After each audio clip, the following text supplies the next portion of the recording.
स्वागत है आप सभी लोगों का हमारे YouTube चैनल हेल्प डेस्क 14 में। आज हम लोग चैप्टर का सबसे लास्ट टॉपिक पढ़ने वाले हैं, दैट इज कंक्लूजन।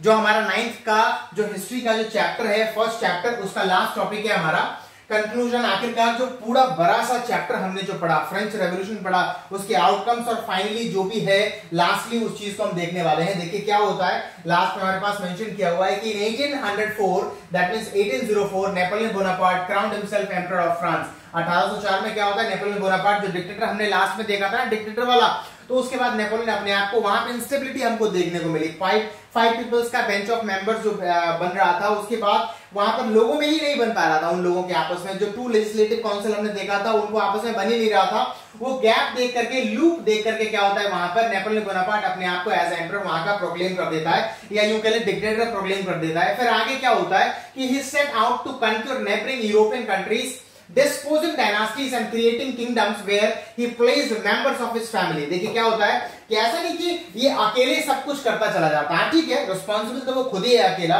बहुत बड़ा साहस ही। देखिए हमने बताया था बीच में एक बहुत बड़ा सा फोटो देखे थे चैप्टर में, घोड़ा पे टुक करके बैठा हुआ था, तो ये हमारा पूरा नेपोलियन है। घोड़ा लगता है, बड़ा अच्छा लगता था इसको। तो कहने का मतलब क्या है, वो बाहर की बात है।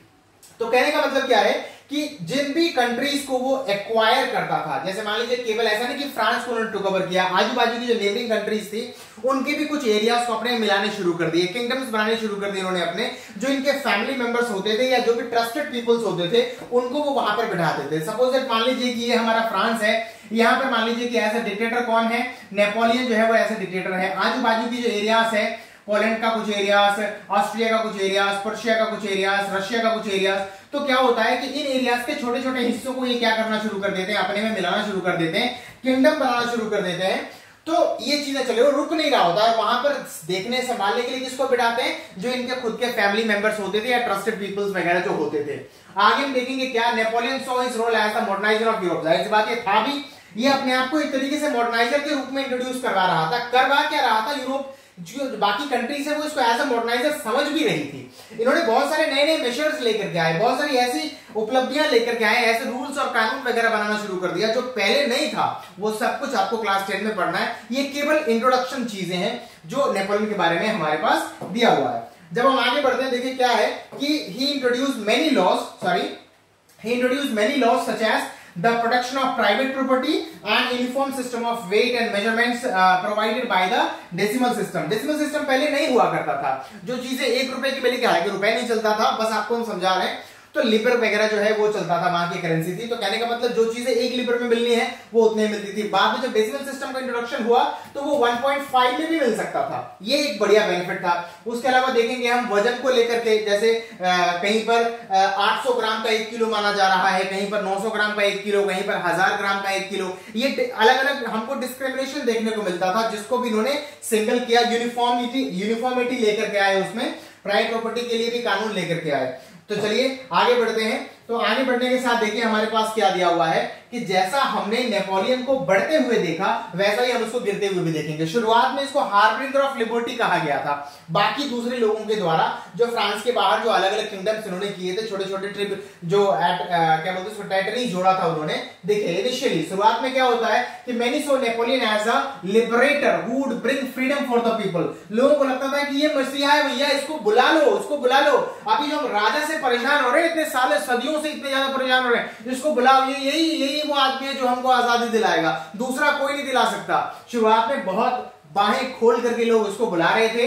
दैट मींस ये आ भी रहा था और टेरिटरीज को क्या कर रहा था, वो कब्जा भी करते जा रहा था। लेकिन इनकी जो खुशी है लोगों की, मतलब जो आजादी जो लोग चाहते थे उनको मिला भी, लेकिन ये ज्यादा दिनों तक रह नहीं पाया। क्या होता है कि but soon the Napoleonic armies came to be viewed everywhere as an invading force. मतलब तुरंत में क्या हो जाता है, तुरंत यानी कि कुछ सालों के बाद लोगों को यह समझ में आने लगता है कि नहीं, जिनको हमने बाहें खोल करके स्वागत किया हुआ है, तो कहते हैं ना कि तार के पेड़ से गिरे तो फिर खजूर के पेड़ पर अटके, ये वाली बात। यहां से गिर के यहां अटक गए, हमने एक राजा को हटाया, दूसरा डिक्टेटर आ गया, वो भी तो वही व्यवहार कर रहा है। अब देखो ये किसके लिए बढ़िया था, फ्रांस के लिए तो ये बहुत बढ़िया था, लेकिन बाकी जो टेरिटरीज उन्होंने एनेक्स की थी, किंगडम्स वगैरह बनाए थे, वहां पर तो ये राजा नहीं था वहां के लिए। कहने का मतलब वहां के डिक्टेटर था, लेकिन वो वहां के लिए सगा नहीं हो सकता। क्यों? क्योंकि वो उसकी एरियाज नहीं है, लेकिन उसको उसने कवर करके रखा हुआ है। तो वहां पे किसको रखेंगे, अपने आर्मीज को रखते थे, अपने फैमिली मेंबर्स को रखा करते थे। अब जाहिर सी बात है वहां से टैक्सेशन लेंगे, सेंसरशिप भी लगाएंगे, कुछ कानून वगैरह, तो लोगों को क्या लगने लगा कि नहीं, हम एक को छोड़े, राजा को छोड़े, तो वापस हम इसके पास आकर के अटक चुके हैं। चलिए जब आगे बढ़ते हैं तो आगे बढ़ने के साथ क्या है, he was finally defeated at Waterloo in 1815। जो ऑस्ट्रिया है, प्रुशिया है, जो ब्रिटेन है, रशिया है, इन सभी के द्वारा क्या किया जाता है, ये 1815 में हरा दिया जाता है। क्यों? उन लोगों को डर लगता है कि जिस तरीके से ये आगे बढ़ता जा रहा है बिना रुके, पहले फ्रांस का डिक्टेटर बन गया, आजू बाजू के एरियाज में अपने टेरिटरीज बढ़ा लिए, वहां पर किंगडम्स वगैरह स्थापित कर लिया, तो कहीं ना कहीं ऐसा हो सकता है कि हमारे जो एम्पायर है या फिर हमारा जो किंगडम है उसमें बढ़ता चला जाएगा, तो सब लोग मिलकर के इसको यहाँ पर हरा देते हैं। उसके बाद क्या होता है, many of his measures that carried the revolutionary ideas of liberty and modern laws to other parts of Europe had an impact on the people long after Napoleon had left। मतलब नेपोलियन चला गया लेकिन इसके ideas वगैरह वो हमेशा carried out होते रहे, आगे की तरफ बढ़ते रहे, क्योंकि इसके द्वारा जो मेजर्स लाए गए थे ना वो इतने ज्यादा बढ़िया थे जिससे कि एक राष्ट्र को एक अलग लेवल पर लेके जाया जा सकता है। तो इनकी आइडियाज आगे बढ़ते रहे, नेपोलियन भले ही चला गया, जहां भी जाना था उसको हार गया, बेचारा क्या करेगा रह करके। चलिए आगे बढ़ते हैं। तो आगे बढ़ने के साथ हमारे पास देखिए क्या है कि फ्रेंच रेवोल्यूशन का एक लास्ट जो दिया गया है हमारे पास पैराग्राफ, उस चीज को हम पढ़ लेते हैं कि the ideas of liberty and democratic rights were the most important legacy of the French Revolution. These spread from France the rest of Europe during the 19th century where feudal system were abolished। feudal system तो आपको already हम समझाए हुए हैं।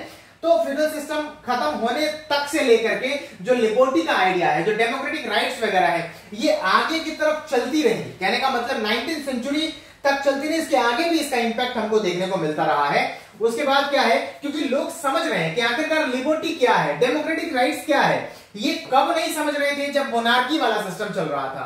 Colonised peoples revoked ideas and freedoms from the bondage into their movements to create subordinate nation states. अब हम उनकी बात कर रहे हैं, ये तो चलो यूरोपियन कंट्रीज की बात की, अब उनकी भी बात यहाँ पे जो कॉलोनाइज्ड कंट्रीज थी ना, जिनको कॉलोनाइज करके रखा हुआ था ब्रिटेन वालों ने, या फिर यूरोपियन और भी जो कंट्रीज वगैरह है जिन्होंने कॉलोनाइज करके रखा हुआ था दूसरे कंट्रीज के एरियाज को या कंट्रीज को, तो वहां के भी लोग अब क्या कर रहे हैं, इन आइडियाज के थ्रू जो है इंस्पायर हो रहे हैं और वो भी कह रहे हैं कि हमें भी क्या चाहिए, एक आजाद राष्ट्र जो है वो चाहिए। चलिए कहीं ना कहीं इंस्पायरेशन चल रहा है वहां पर। दो लोगों के बारे में नाम लिखा है, Tipu Sultan, Rajaram Mohan Roy are two examples of individuals who responded to the ideas coming from the revolutionary France. हमारे यहाँ के भी ये दो व्यक्ति, दोनों का फोटो आपको देगा, टीपू सुल्तान, राजाराम मोहन रॉय। तो इन दोनों व्यक्ति ने भी क्या किया है, इन आइडियाज से अपने आप को इंस्पायर किया है और कहीं ना कहीं हिंदुस्तान में उस टाइम पर इसको इंप्लीमेंट करने की भी कोशिश की है। तो फाइनली क्या है स्टूडेंट्स कि हमारा चैप्टर जो है वो यहाँ पर कंप्लीट होता है। हमने शुरुआत से लेकर के अभी तक पूरा टॉपिक अलग अलग तरीकों से छोटे छोटे वीडियोस में हमने अपलोड कर दिए हैं और ये भी आपका अपलोड हो जाएगा। एक प्लेलिस्ट में आपको ये सारे वीडियोस मिल जाएंगे। मिलते हैं आपसे नेक्स्ट चैप्टर के साथ एक सही और एक नए अंदाज में और एक ब्रेथ टेकिंग डिस्क्रिप्शन के साथ दूसरे चैप्टर में। तब तक के लिए thank you very much. Subscribe नहीं किया है तो सब्सक्राइब जो है वो जरूर कर लीजिएगा। Thank you.